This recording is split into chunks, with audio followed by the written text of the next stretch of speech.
नमस्कार दोस्तों, stock market studies में फिर से एक बार आपको दिल से स्वागत करता हूँ। इस वीडियो के अंदर मैं कुछ ऐसे कंपनी के बारे में चर्चा करूंगा जो बहुत ज़्यादा हेल्प करेगा आपको अपकमिंग टाइम्स में ये सारे कंपनीज के जर्नी के बारे में बताने के लिए। तो चलो सबसे पहले मैं डिस्कशन कर लेता हूँ कल्याण ज्वेलर्स के बारे में। देखिए कल्याण ज्वेलर्स के ऊपर एक बहुत बड़ा अपडेट है, जो अपडेट मैं आपको दिखाने से पहले आपको चार्ट दिखाना चाहूँगा। क्यों? क्योंकि देखिए लास्ट कुछ 2 से 3 डेज में कंपनी के ऊपर एक भारी भरकम गिरावट देखने को मिला। और वो भी कितना? अगर मैं टॉप लेवल से अगर मैं करंट लेवल तक देखूँ तो ऑलमोस्ट 10% के आसपास। तो कोई भी कंपनी के अंदर अगर 3 दिन में कंपनी 10% गिर गई तो सोचना उस कंपनी के ऊपर बहुत ज़्यादा वोलेटिलिटी है। और दूसरी बात, इस कंपनी के ऊपर एक चीज़ और भी आपको सोचना पड़ेगा, वो क्या है? कि कंपनीज़ के ऊपर अगर डेटा को देखूँ अगर डेटा को देखूँ तो कंपनीज़ के ऊपर देखिए बहुत सारे पहले ट्रेड बना था। जैसे यहाँ पे भी एक रेंज ट्रेड बने 21% के आसपास, और यहाँ पे भी एक रेंज ट्रेड बने जो 27% के आसपास था। तो जो फर्स्ट एंट्री पॉइंट था, कुछ लेवल था इस तरीके से 438 के आसपास, मगर नीचे आया ही नहीं तो एंट्री बना नहीं। सेकेंड एंट्री पॉइंट के हिसाब से बात करूँ तो यहाँ पे भी सेम हालत है। यहाँ पे भी एंट्री पॉइंट कहाँ पे था? एंट्री पॉइंट था 499 के आसपास, तो नीचे आया ही नहीं, तो यहाँ पे भी कोई एंट्री पॉइंट्स नहीं बना। तो इस तरीके से देखा है तो कोई भी एंट्री पॉइंट्स यहाँ पे बना नहीं। तो 2 बार 3 बार यहाँ पे एंट्री पॉइंट्स मिला तो था, मगर फाइनली वो एंट्री मिला नहीं। तो मुझे लगता है जो सिचुएशन यहाँ पे क्रिएट हुआ है उसके अकॉर्डिंग कंपनी यहाँ से बिग बाउंस कर सकते हैं, यहाँ से थोड़ा-थोड़ा करके ऊपर जा सकते हैं और एक अच्छा खासा मोमेंटम जा सकते हैं। तो यहाँ पे ऊपर भी गया और यहाँ पे देखिए करेक्शन भी हो रहा है। अभी इस तरीके से करेक्शन होने में कहाँ तक आ सकते हैं? अगर इसी तरीके से कंटिन्यूअसली करेक्शन होता रहे तो वो नेक्स्ट जो इसका सपोर्ट लेवल है फास्ट उसके ऊपर जाने वाला है। वो लेवल है 633 रुपीज़ के आसपास। इस लेवल तक आने का कोशिश करेंगे, इस लेवल को टच करने का कोशिश करेंगे। अभी 2 चीज़ों को समझिए, कंपनी गिर क्यों रहा है? उसके पीछे रीज़न क्या है? सबसे पहले वो देख लेते हैं। अगर रीज़न के बारे में बात करूँ तो आप देख सकते हैं कंपनी के ऊपर एक मतलब रीज़न यही है कि कंपनी के ऊपर देखिए एक बात है, Kalyan jewellers promoter raise rupees 1300 crore loan from Oaktree capital. तो जो ओकट्री कैपिटल है वहाँ से कंपनी 1300 करोड़ का लोन लिया है प्रोमोटर ने। तो ये तो कोई नेगेटिव न्यूज़ नहीं है, ये तो पॉजिटिव न्यूज़ है। तो कंपनी इसके ऊपर लगातार जो गिरावट का माहौल है वो बेसिकली प्रॉफिट बुकिंग का माहौल है। क्योंकि देखिए इतने दिनों से जो हाई वॉल्यूम के साथ ऊपर जा रहे थे, तो वो कभी ना कभी तो प्रॉफिट बुकिंग होना था। तो इसीलिए प्रॉफिट बुकिंग हो रहा है। तो जो लोग सोच रहे हैं कि कंपनी के ऊपर क्या कोई नेगेटिव न्यूज़ आ गया, बिल्कुल नहीं। हाँ, अभी मेरा व्यू क्या है, मैं इस पीक लेवल में कोई भी एंट्री नहीं लेने वाला हूँ। क्यों? क्योंकि अगर कंपनी के वैल्यूएशन को देखूँ तो मुझे थोड़ा-सा हाई वैल्यूएशन लगा लगा, क्योंकि 38 से सीधा-सीधा 116 के पी रेशियो देखने को मिला। अगर मैं खुद का ही पी रेशियो 5 साल में देखूँ, तो वो भी देखिए 35 से 116। तो 116 कंपनी का करंट पी रेशियो है और कंपनी के खुद के एवरेज पी रेशियो है 35। तो सोचिए कितने बड़े डिफरेंस है दोनों में। तो मेरे हिसाब से कंपनी के ऊपर वैल्यूएशन हाई होने के कारण और कोई भी फ्रेश पैटर्न्स ना देखने के कारण मैं इस कंपनी के ऊपर फिलहाल के लिए कोई ट्रेड नहीं लेने वाला हूँ। और मैं ये भी कहूँगा कि आप थोड़ा-सा समझ जाइए, यहाँ पे जो लोग सोच एग्रेसिवली बाय कर रहे हैं, उसके लिए बता दूँ कि छोटा-मोटा करेक्शन यहाँ पे देखने को मिल सकता है। तो बाकी आपके क्या ओपिनियन है ज़रूर मुझे कमेंट्स करके बताना, क्योंकि मुझे जो यहाँ पे ट्रेड मिलना था, यहाँ पे एक कप भी मिले थे। अगर मुझे अब शोल्डर मिलते तो मैं एक ज़रूर पोजीशन लेता। यहाँ पे बना नहीं तो इसलिए मैं इस पैटर्न्स को यूज़ नहीं करूँगा। तो कल्याण ज्वेलर्स एक बहुत शानदार कंपनी है, इंडिया के सेकंड लार्जेस्ट ज्वेलरी कंपनी है। तो थोड़ा-सा हाई वैल्यूएशन के कारण इस तरीके से वोलेटिलिटी आपको दिखेगा, इसमें पैनिक मत हो जाइए। आप जिस स्ट्रैटेजीज़ को फॉलो करके काम कर रहे हैं, उसके ऊपर ज़रूर बने रहिए। तो नेक्स्ट जो कंपनी उसका नाम है बीएससी लिमिटेड। देखिए फाइनली बीएससी के ऊपर एक भारी भरकम करेक्शन देखने को मिल रहा है। क्योंकि जिस तरीके से कुछ दिनों से लगातार एक बहुत पॉजिटिवली जर्नी हो रहा था, वो अभी धीरे-धीरे करके नीचे आता हुआ देखने को मिले। तो ऐसा क्या हो गया कि बीएससी इतना बड़ा जर्नी होने के बाद भी कंपनी के ऊपर नीचे आने का चांसेस है? तो देखिए, बीएससी के ऊपर जब मैंने टेल लिया था, कुछ इस तरीके से सिचुएशन बने थे। मैं अगर सिचुएशन के बारे में एक बार मैं सिचुएशन के बारे में चर्चा करूँ, तो आपको खुद कुछ डिटेल्स देखने को मिल जाएगा। जैसे देखिए यहाँ पे एक रेंज क्रिएट हुआ।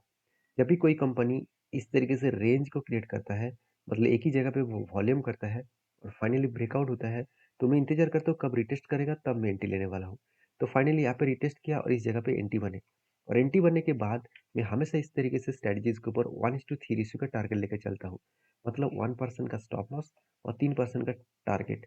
तो यहाँ पे जो रेंज क्रिएट हुआ उसके अकॉर्डिंग जब भी इस नीचे लेवल को टच करने के लिए आए तो यहाँ पे क्या बना, यहाँ पे बने एंट्री। तो सॉरी माफ़ी चाहता हूँ। यहाँ पे कंपनी के एंट्री कहाँ पे बना? एंट्री बना एक्चुअली इस लेवल में, जो लेवल था 2680 रुपीज़ के आसपास। और जो स्टॉप लॉस लेकर मैं चल रहा हूँ, वो स्टॉप लॉस कहाँ पे है? वो 1982 के आसपास। अब यहाँ पे मेरा स्टॉप लॉस क्यों है?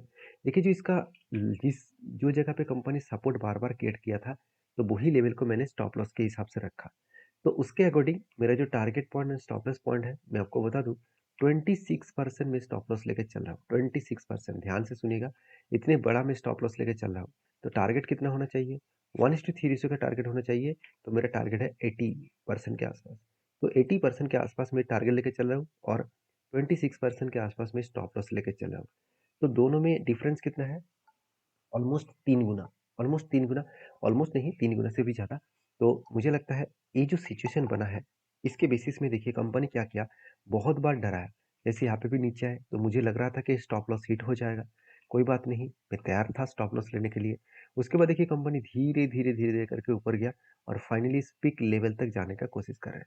अगर इस पीक लेवल तक गए तो एक कहाँ तक जा सकते हैं? 4828 रुपीज़ के आसपास, जो इसका टारगेट लेवल निकल कर है करीबन 80% के आसपास।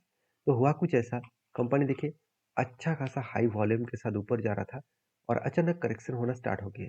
तो ऐसे क्या हो गया कि अचानक कंपनी के ऊपर करेक्शन होना स्टार्ट हो गया। तो एक्चुअली कंपनी के ऊपर कुछ नेगेटिव न्यूज़ नहीं है।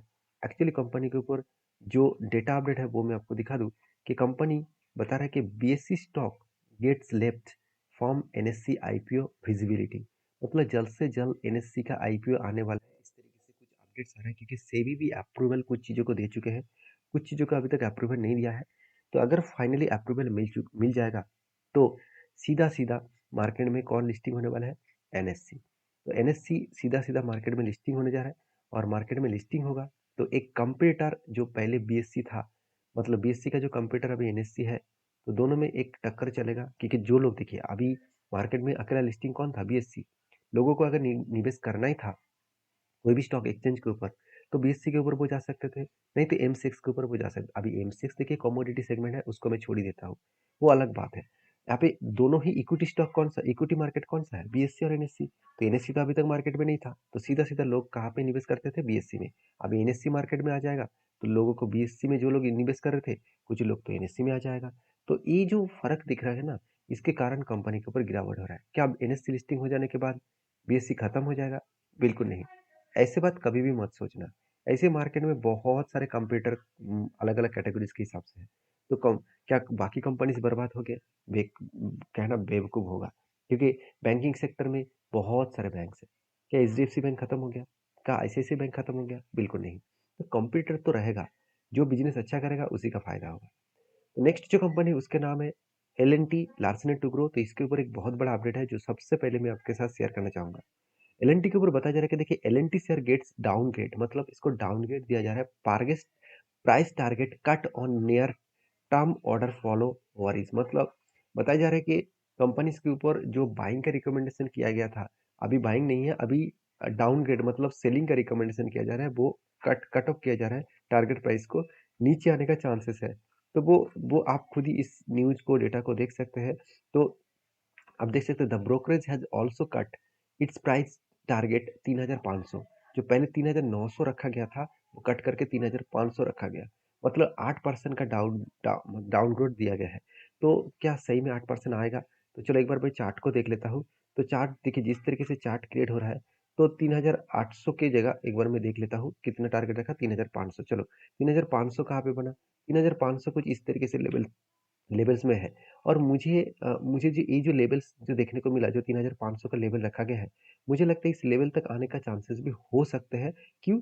क्योंकि देखिए बार-बार इस कंपनी इस जगह को सपोर्ट के हिसाब से फेस किया, बहुत बार फेस किया। मतलब बार-बार जो कंपनी एक ही जगह पे सपोर्ट के हिसाब से फेस कर रहा है, तो उस लेवल को वो रिटेस्ट करने के लिए आ सकते हैं। तो इसका मतलब ये नहीं कि कंपनी खत्म हो जाएगा, क्योंकि कंपनी के ऊपर जो ट्रेड मुझे बना था, एक कप विद 100% मिला था, फाइनली ब्रेकआउट कंफर्मेशन भी हुआ और वो बार-बार यहाँ पे रिटेस्ट किया। और मैं इस कंपनी के 11% टारगेट, 11 टू 12% का टारगेट लेने के लिए मैं इंतजार कर रहा हूँ।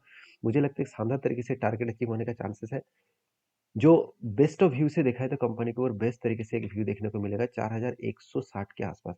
तो मेरे ओपिनियन के हिसाब से मैं एक ही बात कहूँगा कि कंपनी इसके ऊपर अच्छा खासा एक डेटा पॉइंट देखने को मिला जो लार्सन टोब्रो के हिसाब से एक अच्छा खासा बूस्ट देखने को मिल सकता है।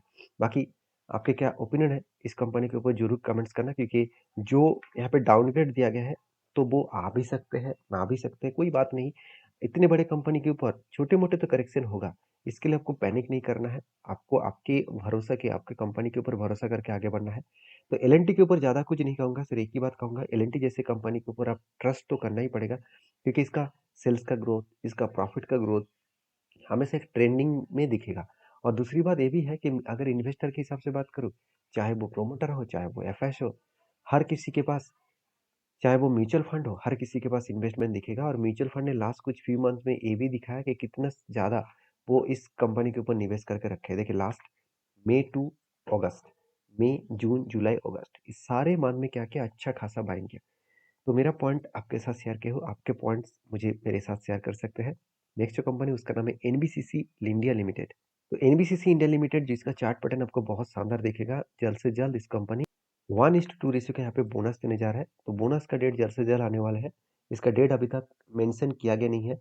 चलो फिर भी एक बार देख लेते हैं। आपको जाना है बैलेंस शीट में, कॉर्पोरेट ऑप्शन के ऊपर आपको बोनस में जाना है। तो देखिए 2017 में बोनस दिया था 1:2 रेशियो का। तो फिर से एक बार बोनस इश्यू करने वाला है 1:2 रेशियो का। तो जल्द से जल्द आपको बोनस मिलेगा। तो उसके अपडेट मैं आपके साथ शेयर करूँगा। तो वीडियो अच्छा लगे तो प्लीज़ एक लाइक कर लेना, चैनल को सब्सक्राइब भी कर लेना। तो चलो मिलते हैं नेक्स्ट वीडियो में, तब तक के लिए धन्यवाद।